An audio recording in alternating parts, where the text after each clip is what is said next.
감사드립니다. 우리나라 사람들이 가장 존경하는 지도자, 가장 존경하는 위인 그러면 세종대왕이 항상 꼽힙니다. 미국 사람들이 가장 존경하는 대통령 꼽아보라 그러면 에이브라함 링컨을 꼽습니다. 이 두 사람에게는 공통점이 있어요.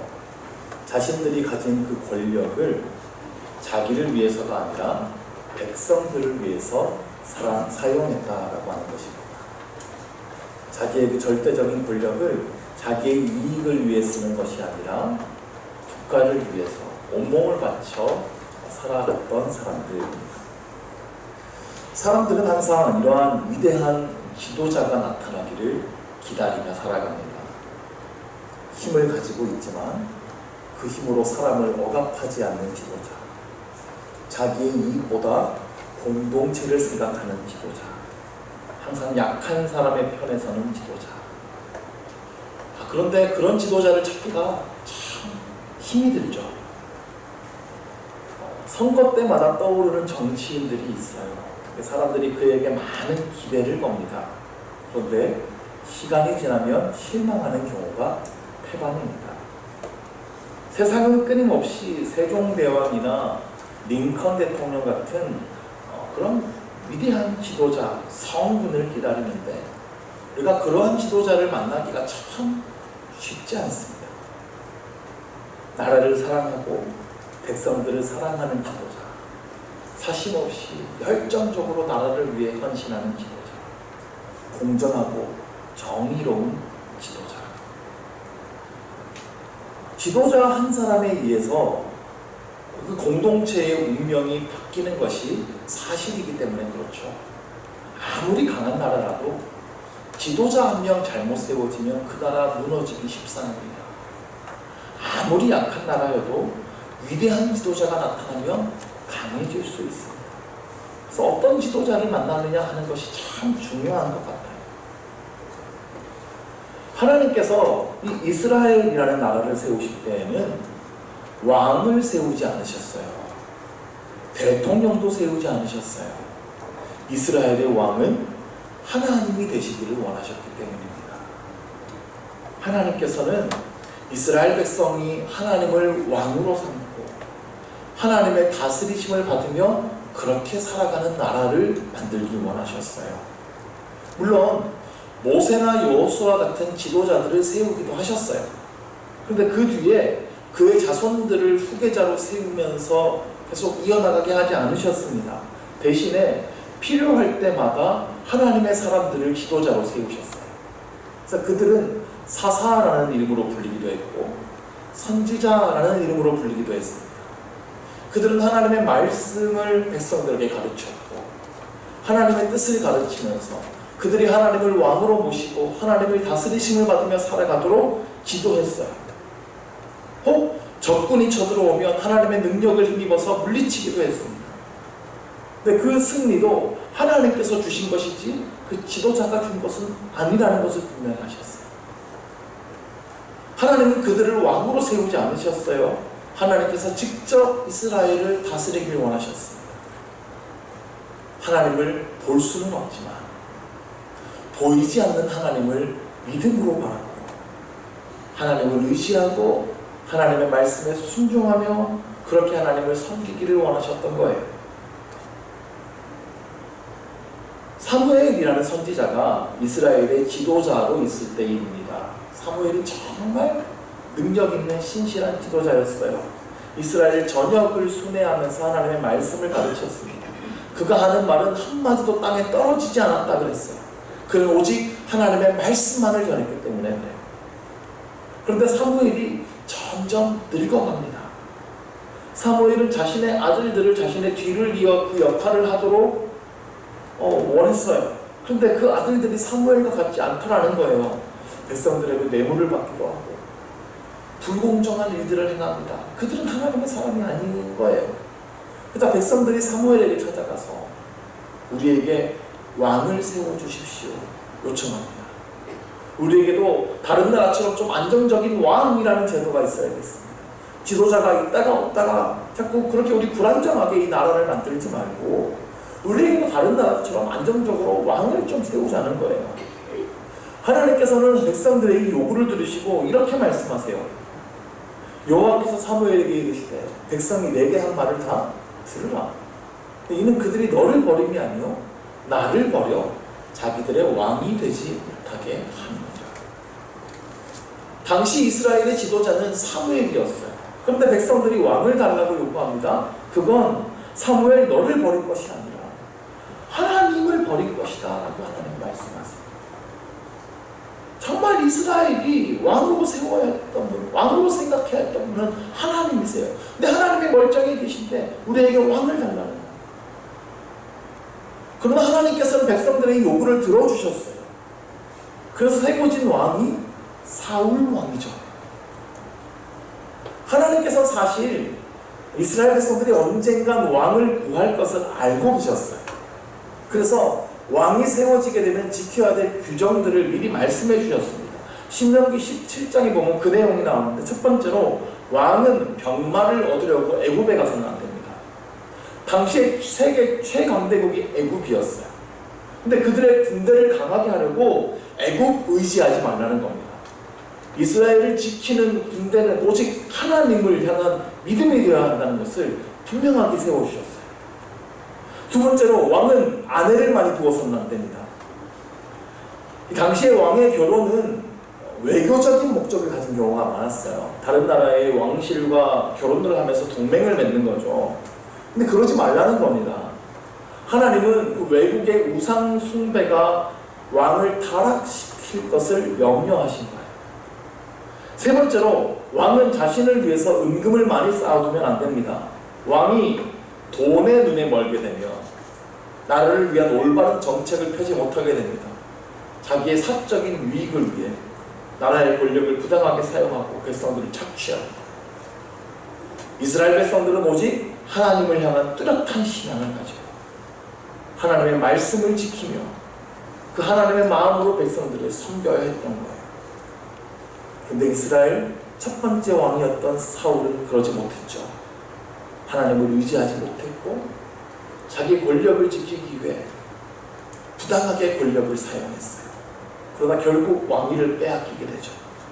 그 후에 세워진 왕은 다윗 왕입니다. 그는 하나님을 잘 섬겼습니다. 이 말씀들을 잘 지켰어요. 그때 이스라엘 백성들은 주변 민족을 압도하는 강력한 나라가 됐어요. 지금까지도 이 이스라엘 백성들이 가장 존경하는 왕은 다윗이에요.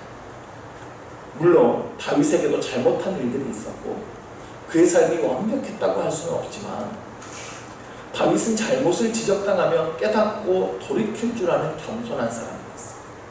하나님과 사람 앞에서 진실한 사람이었어요. 그런데 이스라엘 역사에 다시는 다윗과 같은 왕이 등장하지 않습니다. 그의 아들 솔로몬부터 달랐어요.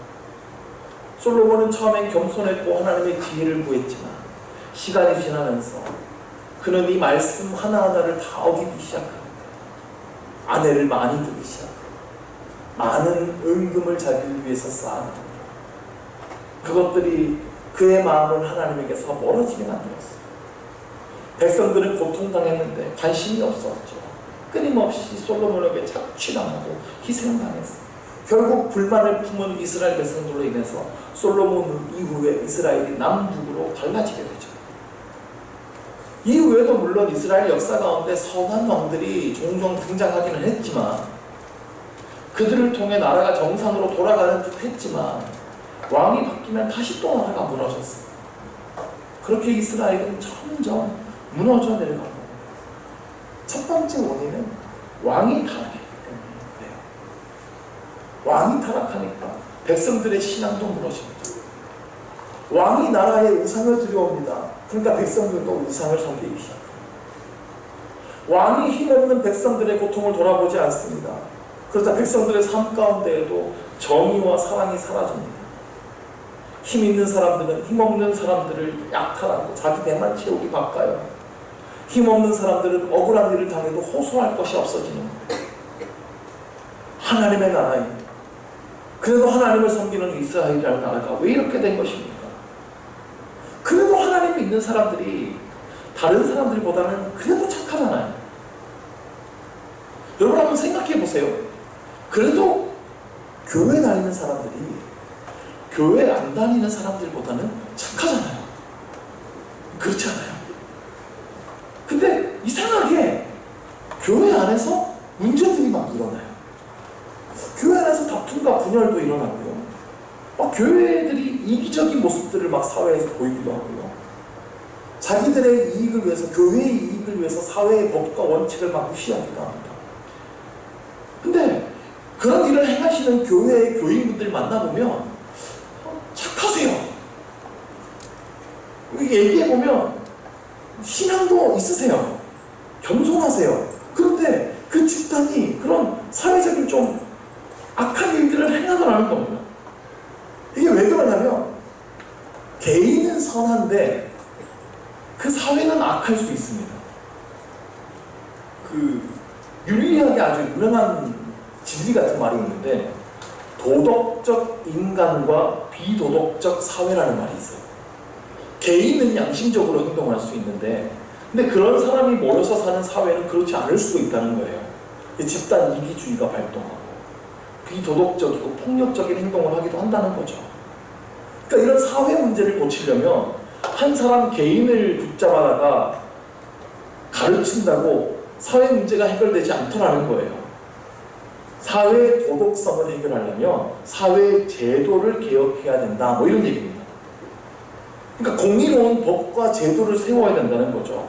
권력을 한 사람이 독점하지 못하도록 막고 잘못했을 때 벌할 수 있는 공권력을 바로 세워야 된다는 거죠. 이게 좀 어렵게 느껴질 수 있는 말일 수 있는데, 자, 개인의 행동이 잘못되면 개인을 회개시키면 되는 일인데요. 사회가 잘못되면 개인 붙잡아다가 회개시켜서 될 일이 아니라는 거예요.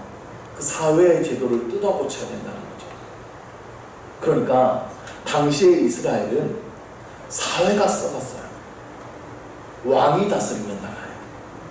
왕이 사회 제도 권력을 가지고 있습니다. 그러니까 왕 한 명 타락하니까 사회가 다 타락하더라는 거예요. 왕이 이기적이니까 사회가 이기적으로 변해버립니다. 왕이 법을 어기니까 사회가 무질서해집니다. 이것이 당시 이스라엘이 겪고 있던 가장 큰 문제였어요. 그래서 당시 이스라엘이 타락해 있었는데 이건 첫 번째로 지도자의 문제였어요. 그래서 하나님께서는 지도자들을 향해서 회개할 것을 요청하십니다. 선지자들을 통하여서 나라를 망친 이스라엘 그 왕들을 향해 신명하게 지적하시는데 그 선지자 중에 한 사람이 예레미야예요. 오늘 우리가 예레미야 말씀을 읽었는데 오늘 예레미야 23장 1절의 말씀은 이렇게 말씀합니다. 여호와의 말씀입니다.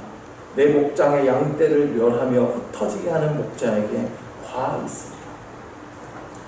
이스라엘을 목장으로 비교했어요.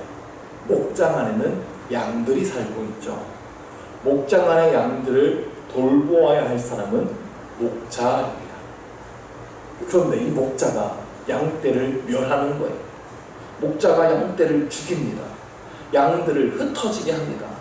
목자가 양들을 보호하는 것이 아니라 양들이 살려고 목자를 떠나 흩어지는 거예요. 양들은 이스라엘 백성이고 목자는 이스라엘 백성들을 돌보아야 할 왕. 하나님은 그런 이스라엘의 왕들을 향하여서 화가 있을 것이라 말씀하셔요. 이 말은 단순히 너희 그러면 혼난다 이게 아니에요. 그들을 심판하실 것을 말씀하시는 것인데, 그러니 빨리 회개하고 이 사회 제도 고쳐내라는 겁니다. 근데 이 하나님의 심판은 그냥 심판이 아니에요. 이스라엘 나라를 멸망시키겠다는 것이 하나님의 심판이었어요. 그러니까 사람 하나 바꾸고 제도 조금 수정하고 조금 고쳐보겠다 이런 것이 아니었어요. 이 나라 완전히 이건 희망이 없다. 완전히 부셔뜨리고 다시 시작해야겠다. 이것이 하나님의 심판이라는 겁니다. 인간이 왕이 되어 다스리게 해보니 그 인간이 왕이 되어 다스리는 나라에서는 소망이 없더라는 거예요. 권력이 주는 달콤함이 너무 심한 거. 거기에 취하다 보면 내 마음대로 해도 될 것 같고, 나는 이 정도의 대우를 받아도 될 것 같은 착각에 빠지더라는 거죠. 자, 그래서 하나님은 이스라엘을 멸하시겠다 하셨는데, 이스라엘이라는 나라를 멸하면 왕도 비참하게 쫓겨나게 되겠지만 그 안에 사는 백성들도 고통받게 되지 않습니까? 백성들은 무슨 죄인가 생각할 수도 있는데, 사실 백성들에게도 죄가 있어요. 백성들도 왕과 함께 타락했기 때문입니다. 목자가 양을 잘못된 길로 인도하는데 양들이 바른 길로 갈 수 있겠어요? 그래서 하나님은 그 나라 전체를 심판하시는데, 그러나 하나님의 심판에는 그 안에 백성들을 향한 사랑이 있어요. 이스라엘을 다시 공의로운 나라로 만드셔서 이 백성을 바른 길로 인도하고자 하는 계획이 들어있는 거예요. 3절입니다. 같이 한번 읽겠습니다. 내가 내 양떼에 남은 것을 그 몰려갔던 모든 지방에서 모아 다시 그 우리로 돌아오게 하리니 그들의 생육이 번성할 것이며. 내 양떼에 남은 것이라고 했어요. 하나님의 심판이 임했는데 죽지 않고 살아남은 사람들, 그러니까 나라가 아무리 타락했어도 신앙을 지키며 살아갔던 사람들이죠. 하나님은 이들을 다시 모아드릴 거예요. 그리고 그 우리로 돌아오게 할 거예요. 그때의 그 우리는 새로워져 있을 거예요. 그곳에서 그들의 생육이 번성하게 될 것입니다. 하나님은 이렇게 자신의 양떼를 사랑하십니다. 우리가 그 안에서 생육하고 번성하기를 원하세요. 하나님께서 우리 인간을 처음 만드셨을 때 하셨던 축복이죠. 생육하고 번성하라. 하나님은 우리가 이 땅에서 생육하고 번성하기를 원하세요. 근데 하나님은 어떻게 우리를 이렇게 만들어 주실까요? 오늘 본문 5절이에요. 여호와의 말씀이니라. 보라, 때가 이르리니 내가 다윗에게 한 의로운 가지를 일으킬 것이라. 그가 왕이 되어 지혜롭게 다스리며 세상에서 정의와 공의를 행할 것이며. 다윗에게 한 의로운 가지를 일으키는 것, 이게 하나님의 방법입니다.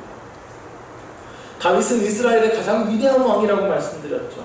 하나님 앞에서 진실했던, 하나님을 잘 섬겼던 공의로운 왕이었어요. 하나님은 그 다윗에게 너희의 자손에게서 왕위가 끊어지지 않을 것을 약속해 주셨어요. 그래서 계속해서 다윗의 자손에게서 왕위가 이어집니다. 이스라엘의 역사 동안 다윗의 왕조가 바뀌지 않습니다. 그런데 이제 이스라엘이 멸망하게 되네요. 바벨론에 의해서 나라는 완전히 사라질 것이고 왕은 포로로 끌려갑니다.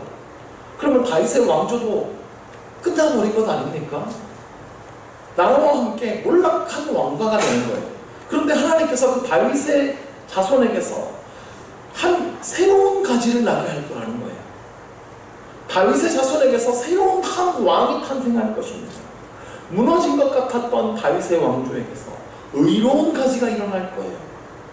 그 왕은 지혜롭게 세상을 다스릴 것이고 세상에서 정의와 공의를 행할 것입니다. 이분은 이 땅에 영원한 왕으로 오신 우리 예수 그리스도이십니다. 예수님은 다윗의 자손에게서 나셨죠. 그는 자기 백성들을 뜨겁게 사랑하셨어요. 왕이신데 높은 보좌에 군림하시는 것이 아니라 종이 되어 우리를 섬겨주셨습니다. 가장 낮은 자리에 내려오셨습니다. 가장 낮고 천한 자들을 섬겨주셨습니다. 6절입니다. 그의 날에 유다는 구원을 받겠고 이스라엘은 평안히 살 것이며 그의 이름은 여호와 우리의 공이라 일컬음을 받으리라. 그의 날, 그러니까 예수님께서 왕이 되시는 그 날에 유다는 구원을 받고 이스라엘은 평안히 살 것입니다. 유다와 이스라엘은 모두 하나님의 나라, 하나님의 백성들을 의미하는 말이에요. 우리가 구원을 받게 될 거예요. 평안히 살게 될 거예요. 그리고 그의 이름은 여호와 우리의 공이라 일컬음을 받으리라 하였습니다. 여기서 하나님의 이름이 나왔네요. 여호와 우리의 공의. 히브리어 원어로 보면 여호와 치드켄. 말이 좀 어렵고 생소한데 이 치드켄이라는 단어는 의롭다, 올바르다, 공정하다 이런 뜻입니다. 이것은 윤리적이고 도덕적인 표준을 뜻하는 말인데요. 하나님께서 이 공의로 우리를 다스려 주신다는 거예요. 그런데 이 하나님의 공의로운 세상은 세 가지가 필요합니다. 첫 번째는 하나님만을 섬기는 것. 하나님의 백성들이 이 하나님의 다스리심을 받으며 기뻐하며 즐거워하며 하나님만을 사랑하는 것이죠. 이게 의로운 신앙입니다. 그런데 이 의로움은 하나님과의 관계에서만 적용되는 것이 아니라 이웃을 향한 사랑으로 나타나게 됩니다. 가난한 자와 연약한 자를 돌보아줍니다. 자신의 이익을 바라지 않고 연약한 자에게 거저 베풀어주는 사랑이 있는 거예요. 또한 사회적으로는 공정하고 정의로운 사회가 이루어집니다. 지도자가 제도를 올바르게 집행합니다. 뇌물을 받고 편의를 봐주지 않습니다. 힘 있는 자에게 힘없는 자가 억울한 일을 당하지 않도록 해줍니다. 이 하나님을 향한 신앙이 의로움이고 이웃을 향한 사랑이 의로움이고 지도자의 공정한 모습도 의로움이에요. 하나님의 나라는 이 공의로움이 이루어지는 나라입니다. 그런데 이 세상의 나라에서는 이러한 의로움을 찾기가 힘들어요. 그런데 여호와는 우리의 공의가 되십니다. 이 의로움으로 우리를 다스려 주신다는 거예요. 우리는 하나님의 이 공의로운 다스리심 속에 천국에서 살아가게 될 것입니다. 믿으십니까? 또한 하나님은 이 땅에 이 공의로운 세상을 이루어가기를 원하십니다. 근데 문제가 있어요. 우리는 여전히 이 세상 나라 속에 살아가고 있는 거예요. 우리의 국적은 하나님 나라의 백성으로 바뀌었는데 아직은 우리가 이 땅의 나라에서 살고 있어요. 그래서 우리가 이 땅에서 살지만 하나님의 백성으로 살아가야 합니다. 하나님의 공의는 약한 자를 향한 사랑으로 나타난다 그랬어요. 그래서 우리는 이 땅의 연약한 자들을 돌아보며 살아가야 합니다. 그렇게 하나님의 사랑을 베풀며 살아가야 합니다. 그것이 우리가 실천해야 할 하나님의 공의로움이에요. 예수님께서 말씀하신 비유 중에 선한 사마리아인의 비유를 하시죠. 강도를 만나서 모든 것을 빼앗기고 두들겨 맞아 쓰러진 한 사람이 있었어요. 마침 제사장이 지나가다가 그를 보았는데 피하여 지나갑니다. 레위인이 지나가는데 또 그를 보고 피하여 지나갑니다. 그들은 아마 이 사람이 죽은 줄 알았을 거예요. 구약에서 시체와 접촉하면 부정해집니다. 그리고 부정한 사람은 성전에 들어갈 수가 없어요. 아마도 제사장과 레위 사람은 성전에서 일하는 사람이었기 때문에 자신이 부정해질까봐 이를 스쳐 지나갔는지도 모르겠습니다. 그런데 어떤 사마리아 사람이 그를 발견하게 되죠. 사마리아 사람은 유대인들이 오랫동안 적대시하고 멸시했던 민족들이에요. 근데 이 사마리아 사람이 이를 불쌍히 여깁니다. 그 상처를 치료하고 싸매어주죠. 나귀에 태워서 여관으로 데려가 돌보아줍니다. 그 주인에게 돈을 주면서 이 사람을 잘 보살펴달라고 부탁하죠. 만약에 비용이 더 들면 내가 돌아와서 갚아주겠습니다. 예수님은 이 이야기를 들려주시면서 누가 강도 만난 자의 이웃이냐라고 말씀하셨어요. 근데 왜 누구에게 질문했냐면요, 한 율법 교사에게 질문하셨어요. 이 사람이 예수님에 가서 질문했거든요. 예수님, 제가 무엇을 해야 영생을 얻을 수 있습니까? 하나님 말씀 그대로 지켜야지.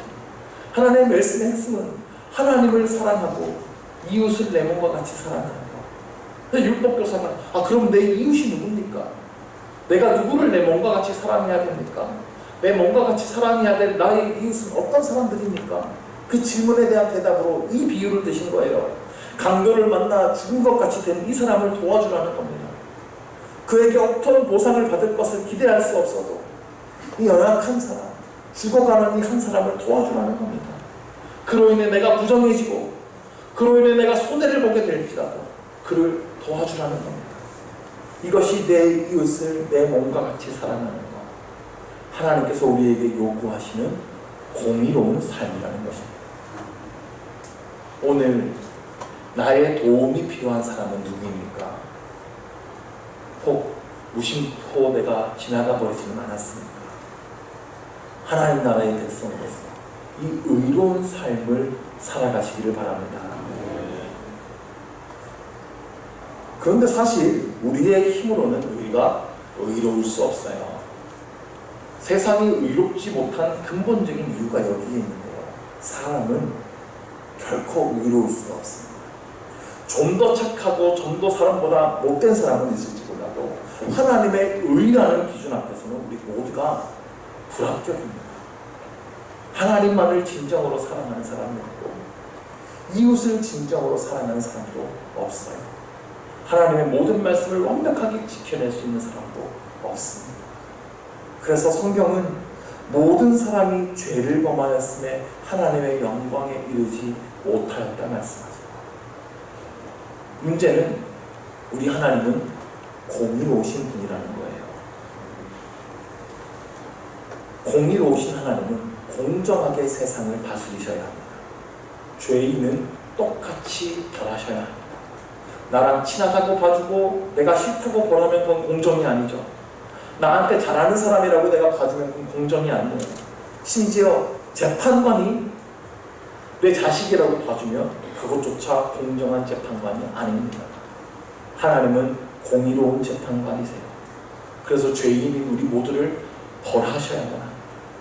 우리가 하나님 아무리 잘 섬기고 하나님 앞에 기도 열심히 한다고 하나님이 용서하실 수가 없어요. 그런데 하나님은 또한 사랑의 하나님이십니다. 우리를 너무나 사랑하세요. 그래서 우리를 벌하시기를 원치 않으세요. 하나님은 이 문제를 예수님을 통해 해결하셨어요. 죄의 삭은 사망이라고 했습니다. 우리 모든 죄에 대한 벌은 죽음입니다. 그런데 예수님은 죄가 하나도 없으세요. 그래서 우리의 죄를 대신해서 죄 없으신 예수님께서 십자가를 지고 죽으셨습니다. 죄 없으신 예수님께서 우리가 받을 죄의 형벌을 대신 다 받아주신 것입니다. 내가 받아야 될 죄값을 예수님께서 대신 치르셨어요. 그래서 내가 치러야 될 죄의 값이 더 이상 없어졌습니다. 이것을 믿으면 우리는 죄의 벌을 받지 않는다는 거예요. 오직 은혜로 주어진 하나님의 구원이에요. 하나님은 이 십자가에서 하나님의 공의와 사랑을 완전하게 이루어 주셨다는 것입니다. 갈라디아서 3장 27절에 이렇게 말씀합니다. 누구든지 그리스도와 합하기 위하여 세례를 받은 자는 그리스도로 옷 입었느니라. 세례를 받았다는 것은 나의 죄가 모두 씻음 받았다는 뜻이에요. 우리가 그렇게 예수님과 하나가 되었어요. 그는 그리스도로 옷을 입은 사람이라 했습니다. 온몸을 그리스도로 덮어주셨다는 것입니다. 나는 여전히 죄악된 모습인데 나에게 예수님의 옷을 입혀주셨어요. 그리고 나를 의로운 사람이라고 선언해 주시는 거예요. 우리가요, 어떤 옷을 입으면 그에 맞게 행동하게 됩니다. 정장을 입으면 좀 조심스럽게 행동하게 되고, 추리닝 입고 있으면 자유롭게 행동해요. 남자들은 군복만 입혀놓으면 말년 병장이 다 돼요. 근데 우리에게 예수님의 옷을 입혀주셨어요. 나의 모든 죄악을 가려주시고 덮어주시는 은혜를 우리가 입었어요. 부족한 나를 예수님처럼 봐주신다는 거예요. 이 은혜의 옷을 입었다는 것을 확신하는 사람은 행동이 달라지게 됩니다. 그 은혜가 우리의 행동을 지배하기 시작해요. 예수님의 옷을 입으면 예수님을 닮아가게 되는 겁니다. 예수님처럼 이웃을 내 몸과 같이 사랑하게 됩니다. 세상에서 정의와 공의를 실천하며 살아가게 되는 것입니다. 이 세상이 나이 갈수록 악해져 가고 있습니다. 정치, 경제, 사회 어느 곳에서도 소망을 찾기 힘들어요. 어떤 사람을 통해서 잠시 희망을 가져보더라도 금세 실망하게 되죠. 그러나 하나님은 여전히 우리에게 우리 세상을 공의로 다스리고 계십니다. 공의로우신 하나님은 반드시 세상의 악함은 심판하실 거예요. 그러나 자기 백성은 회복시키시고 이 땅에 공의로운 하나님의 나라를 이루어 가실 것입니다. 그리고 이 땅을 공의로 다스리신, 우리를 공의로 다스리실 예수님께서 우리 가운데 오셨습니다. 의의 옷을 입혀주셨습니다. 그렇게 하나님은 우리의 의로움이 되십니다. 우리의 유일한 왕은 오직 예수 그리스도이심을 믿으시기 바랍니다. 그는 공의로운 왕이시고 우리의 의로움이 되어주십니다. 그러므로 우리 사람 의지하지 말고 왕 대신 예수님을 바라볼 수 있기를 바랍니다. 우리를 의롭게 하신 은혜를 입은 사람답게 의롭게 살아갑시다. 내 주변에 약한 사람을 돌아보고 억울한 사람의 편에 서고 내 이익보다 사랑을 선택하며 선을 행하는 우리 모두가 되기를 바랍니다. 왜 그래야 합니까? 우리는 공의로운 왕의 백성이기 때문에 여호와 치르케는 여호와는 우리의 의로움이 되십니다. 공의로우신 하나님의 백성이 되신 여러분, 하나님의 다스리심 속에 살아가시기를 주의 이름으로 축원합니다. 그 은혜가 우리의 삶을 변화시킬 것이고 그 하나님의 공의가 이 땅에 이루어지게 될 것을 믿습니다. 함께 찬양하며 기도하실 때에 완전하신 나의 주, 우리를 주의 길로 인도하여 주옵소서. 우리가 오직 주님의 다스리심 속에 주님을 예배하며 살겠습니다. 결단하며 찬양하고 기도합시다.